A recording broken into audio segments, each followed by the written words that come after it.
is living the fair life that they deserve. Even the people that have an abundance of things. It's so unfair for them too. No one should have the extreme of anything. I'm not talking about communism here. I'm just talking about logic. You know? It's so weird how these conversations always link to the core. In Squid Game, in Alice in Borderlands, in Death Parade, it's always about that.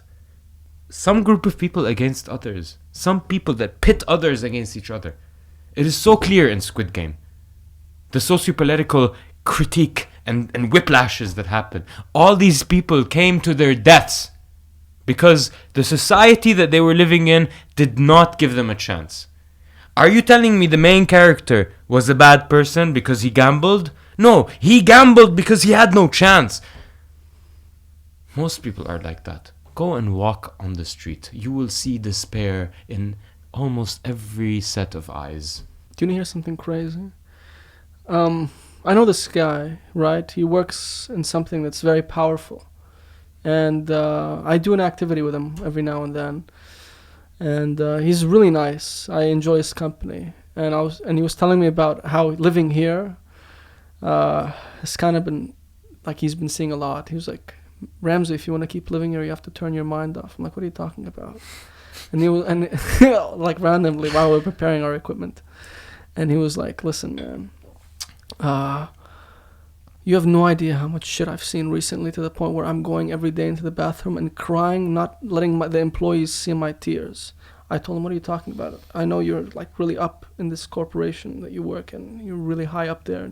You're responsible for a very important thing here. He's like, you don't understand. I have hospitals. I have people calling me, begging me for something that I don't have to give them. And people are going to die if I don't. And I have to go into that toilet, cry, so my employees don't see this shit every day. And I'm like, man, fucking quit. Why are you working here? You know, why are you doing this to yourself? He's like, if I don't, who the fuck is going to do this shit? Someone else may be worse. But another thing it tells you is we do need the human component, where we do rely on each other. That's what we see in Squid Games. The most beautiful things, those people still like sacrificing themselves for each other. And in a perfect system, like in a Western democracy, where you don't need to rely on anyone because the government is going to be there for you. It's like the game itself. It doesn't need you to do that. Sorry, you don't have to worry. You don't have to test yourself. You don't have to be anyone. You just have to form underground connections. You don't have to develop character. You just have to. You can lock yourself in a room and create art, or you can get a job. You can do whatever you want. We'll support you. Just you can't really have a life. And when you get sick, we'll put you in this perfect hospital, where we slowly put 10,000 tubes up your ass and into your urethra and through your nose and throat and whatever, and we'll let you die, costing us billions. But we don't. We'll give you every second of this golden caged facade of you having this perfect so-called life, when in fact you never did any living.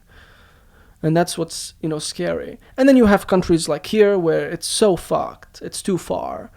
So I think there is a middle ground, where people do need to rely on each other, and not because there's something that by the way, I'm totally against communism and all that shit. Fuck Marxism. that shit. Some of the worst fucking shit has come out of communism. It's crazy to me how many people wear Che Guevara shirts and just, no one knows who the fuck he is, to the point where all his books, he is the most identified image of a human face in the world, on the planet. It's that picture of it. But and it's fucking crazy. All his books were rewritten by communist parties. Nice, beautiful. To make him sound and look different. But man, he was one fucked up guy. He was one fucked up guy. People argue, well, he did increase the literacy rates in these countries and all that. But to what end? I mean, what is the cost of human life? You know what I mean? When his hobby is executing 6-year-olds with a fucking revolver in a camp, in his own homemade custom concentration camp. You know what I mean? It's fucking crazy.